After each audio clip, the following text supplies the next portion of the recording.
Em fevereiro de 2026, o Supremo Tribunal Federal decidiu que a OAB está acima do teto legal que limita as anuidades dos demais conselhos profissionais. Não foi um detalhe técnico, foi a reafirmação de um privilégio. Para entender como chegamos a esse ponto, uma entidade criada por decreto em 1930, com filiação obrigatória e poder de polícia sobre a própria classe, é preciso voltar à origem e encarar uma pergunta incômoda. A OAB nasceu para representar os advogados ou para controlá-los? Este é o Visão Libertária, sua fonte de informações descentralizadas e distribuídas. Ajude a propagar as ideias de liberdade. Deixe o seu like e compartilhe com seus amigos. Um artigo seu pode virar vídeo aqui também, sabia? Este artigo foi sugerido por Homem Macaco Rústico, escrito por Curuminha, revisado por Historiador Libertário e narrado por Baby Yoda. Em 13 de fevereiro deste ano, o Supremo Tribunal Federal decidiu por unanimidade que o limite de R$ 500 estabelecido pela Lei 12.514 de 2011 para as anuidades dos conselhos profissionais não se aplica à Ordem dos Advogados do Brasil. O relator do caso? O ministro Alexandre de Moraes. Sim, o mesmo Alexandre de Moraes cuja atuação a OAB ignorou por anos, enquanto advogados de todo o país pediam socorro institucional. Que feliz coincidência! Mas, antes de chegar ao presente, é preciso entender a origem de tudo. Porque a história da OAB, convenientemente omitida nas celebrações dos seus 94 anos, já revelava, desde o início, o tipo de instituição que ela seria.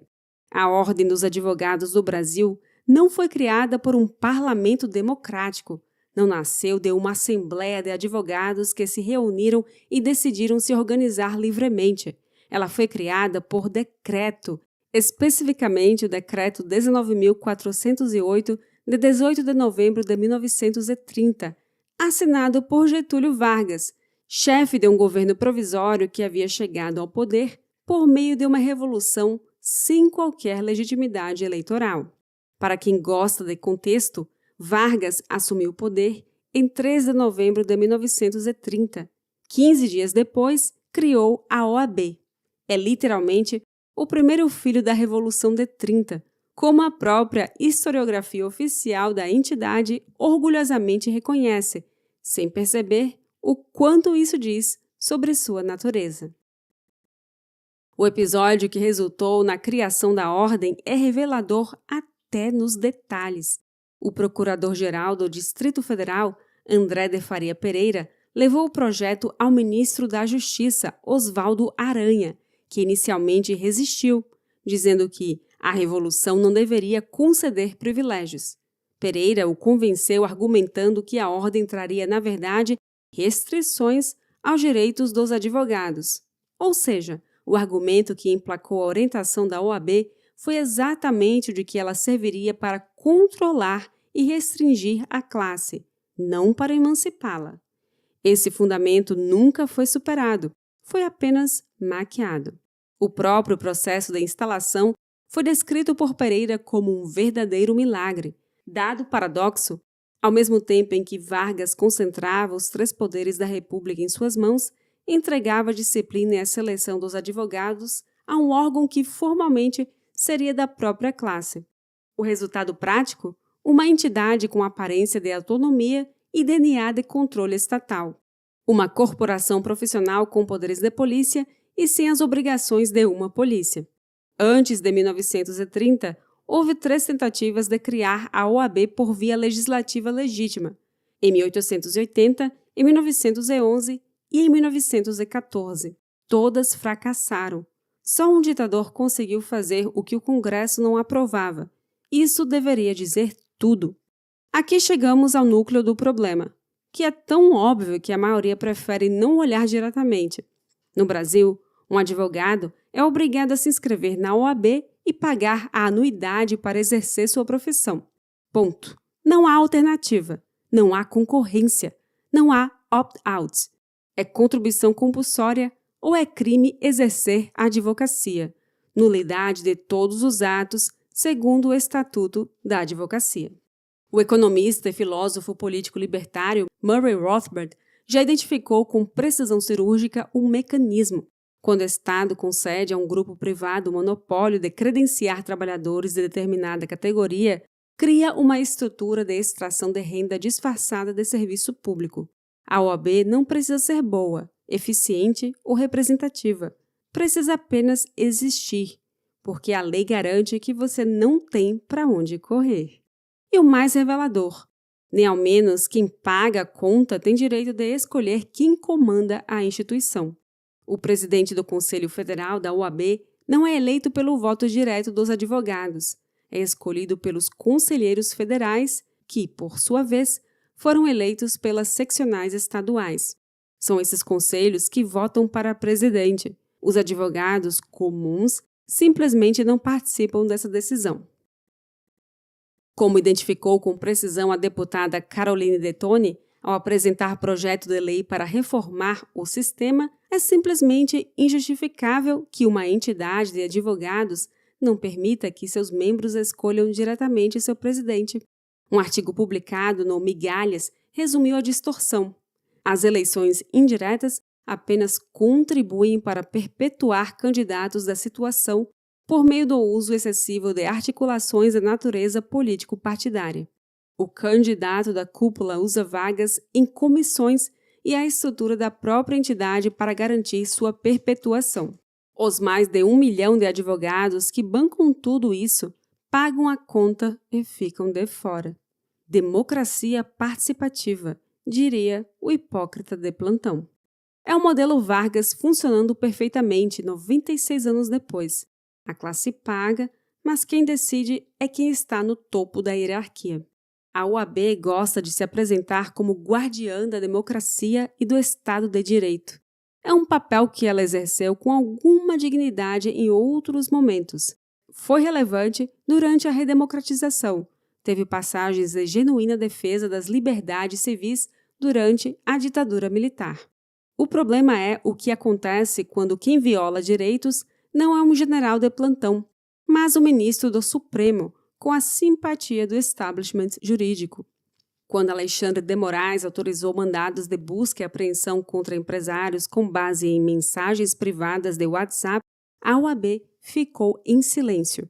Quando advogados e investigados relataram dificuldades para acessar os autos processuais, uma violação direta das prerrogativas profissionais que a ordem existe para proteger, a OAB enviou um ofício educado ao próprio Moraes.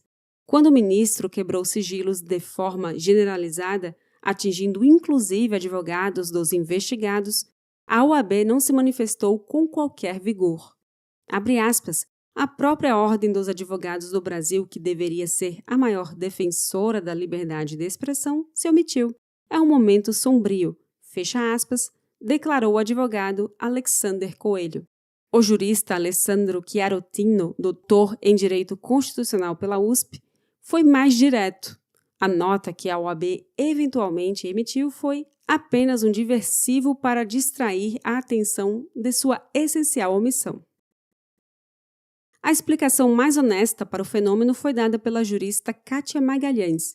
Advogados bem posicionados que aspiram a vagas nos tribunais pelo 5º Constitucional sabem que precisam ser vistos com bons olhos pela cúpula do judiciário. Criticar publicamente os abusos significaria ter o nome riscado das listas. A OAB, como instituição, vive o mesmo dilema e resolve da mesma forma. Capitula. A cereja do bolo veio do início deste ano de 2026, quando a OAB finalmente pediu ao STF o encerramento do chamado Inquérito das Fake News, instaurado em 2019. 7 anos após apoiar sua abertura, a entidade descobriu que o procedimento tinha problemas jurídicos graves. A reação nas redes sociais foi devastadora.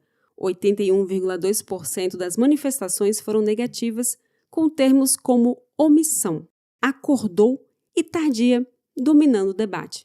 A OAB não encontrou irregularidades no inquérito quando ele mirou quem ela queria ver sendo mirado. Encontrou quando o clima político mudou.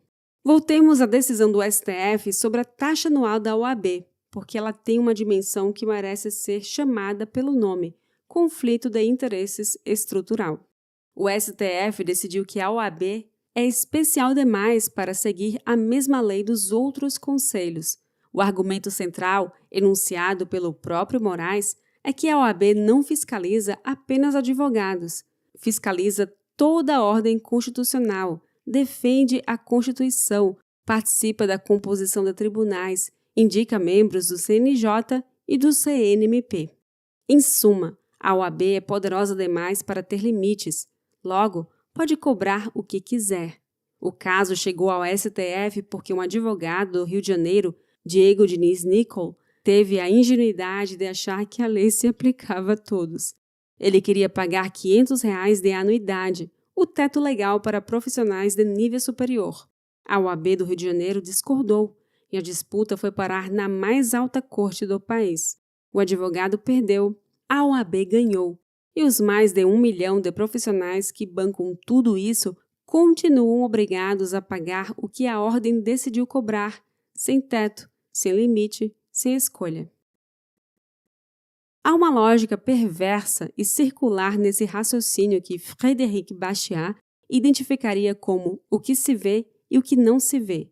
O que se vê é o argumento jurídico sofisticado sobre a natureza especial da OAB. O que não se vê é que o STF acabou de garantir liberdade financeira irrestrita a uma instituição que tem assento no processo de escolha dos próprios ministros do STF e que convenientemente preferiu o silêncio enquanto um desses ministros acumulava poderes questionáveis.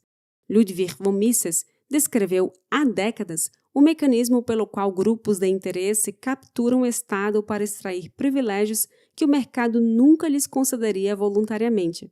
A OAB é um exemplo quase didático. Detém monopólio legal sobre o credenciamento de advogados, cobra anuidade compulsória sem teto, elege sua liderança de forma indireta e opaca e agora ganhou no STF o direito de continuar assim, com relatoria de um ministro cujos excessos ela preferiu não questionar. Há algo de poético, num sentido bastante sombrio, no fato de que a OAB foi criada por um ditador, cresceu sob ditaduras, resistiu a ditaduras e hoje parece ter encontrado seu lugar mais confortável, não na resistência ao poder, mas na acomodação com ele. A instituição que nasceu de um decreto de Getúlio Vargas, como instrumento de controle sobre a classe jurídica, segue fiel à sua origem. Controla quem pode advogar, define quanto esses advogados pagam, escolhe sua própria liderança sem consultar quem financia a estrutura e mantém relações suficientemente cordiais com o judiciário para que ninguém ouse limitá-la. Do ponto de vista da liberdade individual, o problema da OAB não é exclusivamente político ou ideológico, é estrutural. Qualquer sistema que obrigue um indivíduo a se filiar a uma organização e pagar por ela como condição para exercer seu trabalho é, por definição, uma restrição à liberdade. Em sistemas nos quais esse credenciamento é voluntário ou nos quais a concorrência entre entidades, os advogados têm mais poder. Podem sair, podem pressionar, podem criar alternativas. No Brasil, não podem fazer nada disso.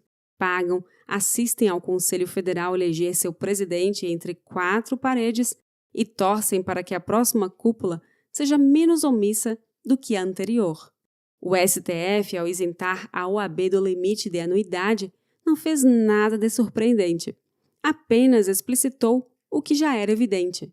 No Brasil, as instituições que deveriam se fiscalizar mutuamente descobriram que é mais conveniente se proteger mutuamente. Ayn Rand tinha uma frase para momentos assim, abre aspas, quando o dinheiro deixa de ser o meio pelo qual os homens lidam entre si, os homens tornam-se o meio pelo qual outros homens lidam com o dinheiro, fecha aspas. A OAB foi criada por decreto em um regime autoritário. Permanece protegida por decisões judiciais em uma democracia que, aos poucos, foi aprendendo a usar as formas da lei para fazer exatamente o que a lei deveria impedir. Getúlio Vargas sorriria. Obrigada pela audiência! Este é um canal colaborativo. Participe você também. Cadastre-se agora mesmo no nosso site visãolibertaria.com e envie seus artigos por lá. Os colaboradores recebem recompensas em Bitcoin. Inscreva-se no canal e clique no botão da campainha para ser avisado de novos vídeos. Até a próxima!